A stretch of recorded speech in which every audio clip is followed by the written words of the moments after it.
boss, mga amo, isang magandang umaga po. May kamukha kang artista. Papatuloy po natin yung paggagawa natin ng ating Kamukha mo si Chita eh. sa Ford State, ano? Ito po yung ay, bali ang ating cabinet po ay ito na po tatakpan na po natin siya ng gagawa na po natin ng pinto sa part board na pinakita ko, no? Ngayon, ito po yun, no? Yung ating alco frame ay lalagyan po natin ng mga bracket na ganito. Lalagyan po natin ng ating bracket. Bali, lalagyan na po natin siya ng bracket. Tulad ng pinakita ko, ito po yung kabila, may mga ganito na, oh. Lahat po ito lalagyan natin ng bracket, ano? Lahat po nito. May kamukha kang artista. Kamukha mo si Chita eh.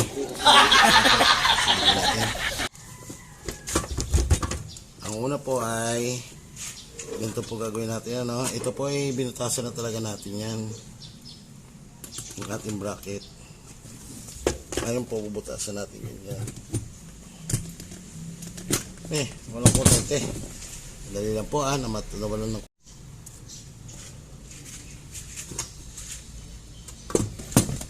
ayan na po, bubutasan po natin ang ating bracket.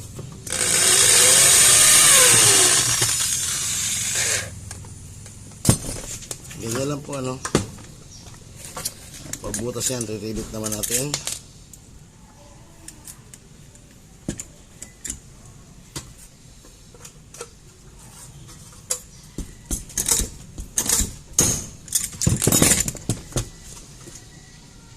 Tapos bubutas po tayo ulit.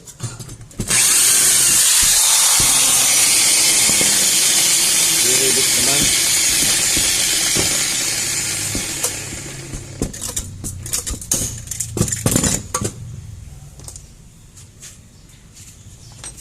Bilis-bilisan mo, lalatiguin kita.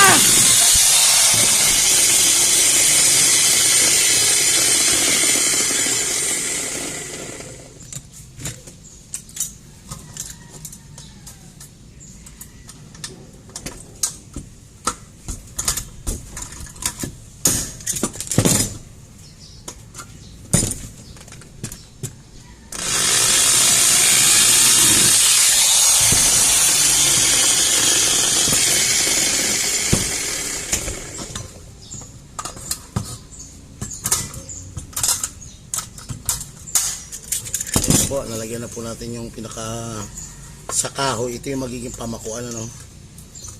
Nalagyan na po natin ng bracket. Assembly na po natin. Sa pag-assemble naman po ng ating mga frame ng pintuan ng cabinet, kailangan po laging malinis ang ating pagpapatungan dahil wala po tayong alfombra. Pwede nga! Para po hindi natin magasgasan ng ating aluminum, ano? Yan po, oh.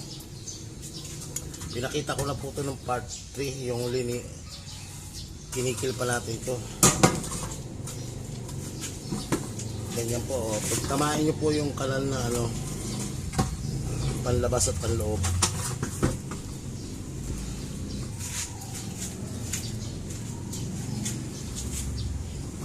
Yan po, pagkatapos po niyan ay tiyakin nyo po na sa eskwala, no? Eskwalahin nyo po na muna bago i-rivet. Kaya katulad po niya, no? Eskwalado. Kapag wala po pala kayong eskwalang maganda at hindi siya eskwalado, tumabas lang kayo ng plywood na ganito, naka 45 degree. Pwede mo siyang gamitin pang 45 degree, pwede siyang gamitin ng pang eskwala. Ang galing mo naman!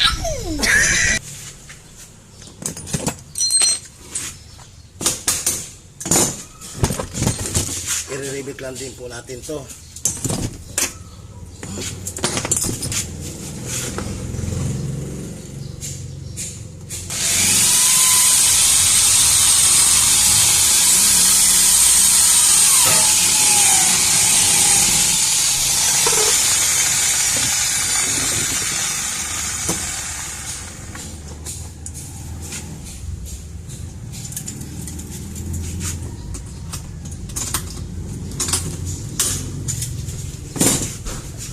po, na-rebuild na po natin, oh. Sigurado siya.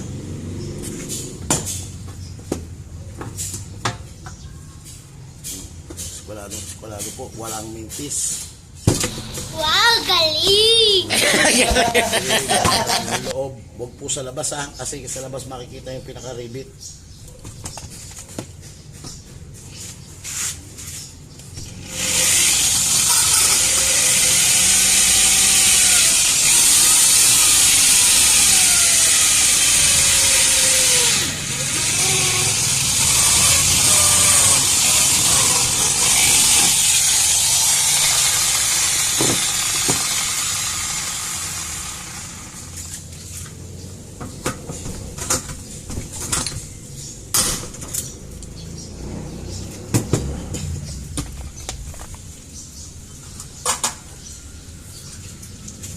Sunod naman Bilis-bilisan mo, lalatiguin kita.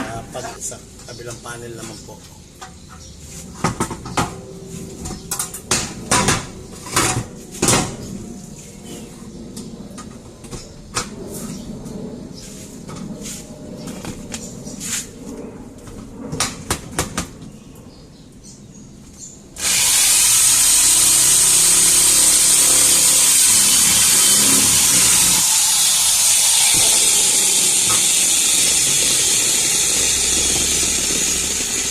Bilisan mo!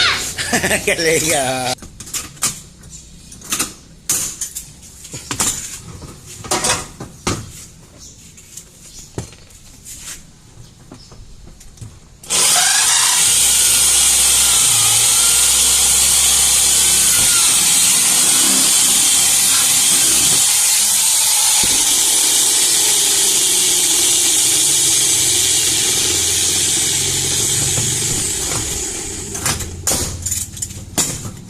Yan, ganyan na po. Oh. Tapos, yung isa pang maliit, kakasan nyo na po dyan. Para masukat nyo po kung talagang eskwalado.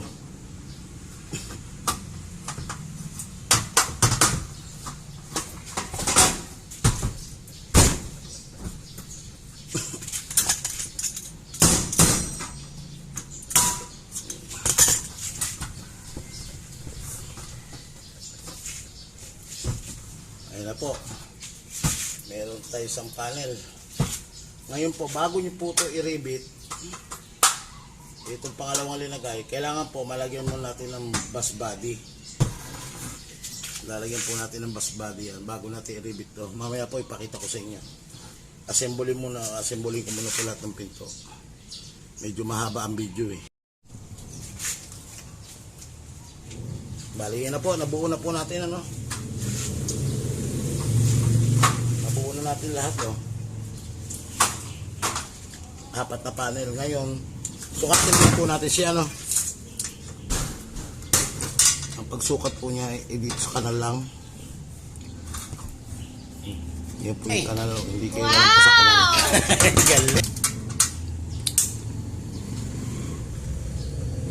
27 cm. Ito po yung bus body. Puputulin po natin siya no? Sa 27.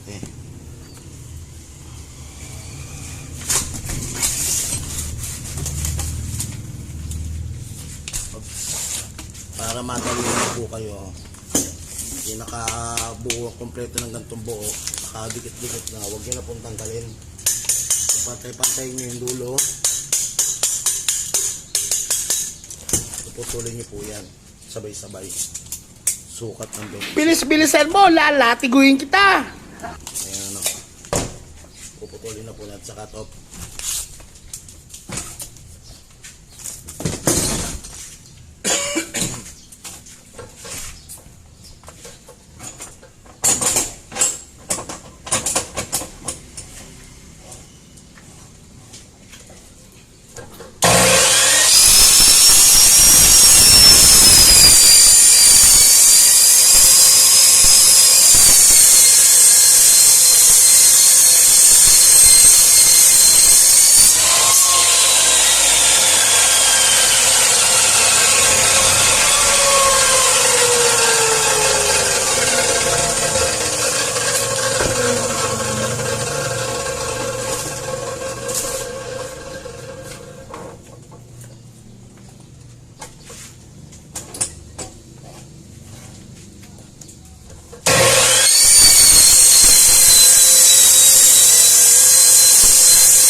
Sito natin. Para makita niyo po yung tsura ng bus body. Marami po yan. Pwede nga. Ito ang tsura ng bus body. Oh. Diba?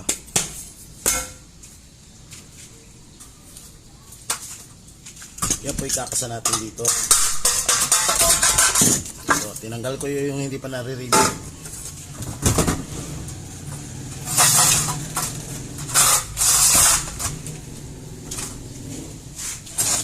Hey! Wow! Galing. Ang pagkabit nga po pala nito ay yung melak ano. Unahin nyo yung melak. Ito yung melak ni kanal. Pupakpukin nyo po siya. Yan, para nakalak na po. Nakalak na po yun.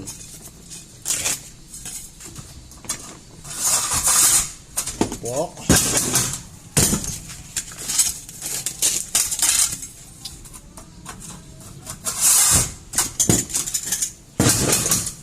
Isa, dalawa, tatlo, apat.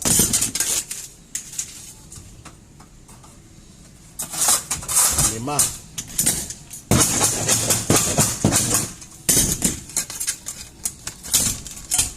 Bilis-bilisan mo, lalatiguin kita. Anim na bus body, sakto sa 6. Ngayon, kakabit na po natin itong pinakapanghuli.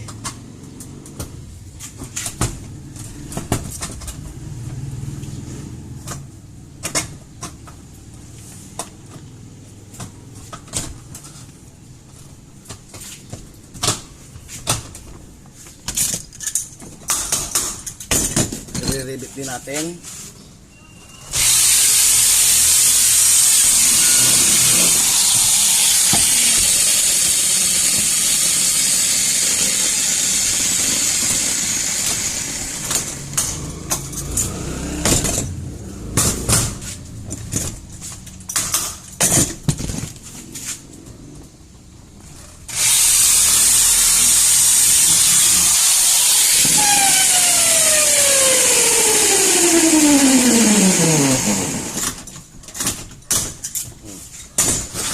Tapos na po.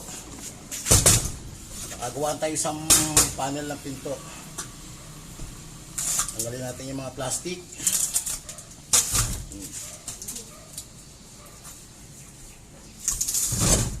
Bali, yung gagawin na lang po natin dito ay lalagyan na lang po natin ng bisagra, no? Yeah! Yung bisagrahan na lang po natin yan. Ito nyo yan, no? Bisagrahan na lang po yan para may kabit natin dyan. Yung pintuan ng cabinet, ano. Yan, assembling ko muna ho lahat. Para pakita ko sa inyo paano paglagay ng bisagra ng hinges kasi medyo mahaba po ang video.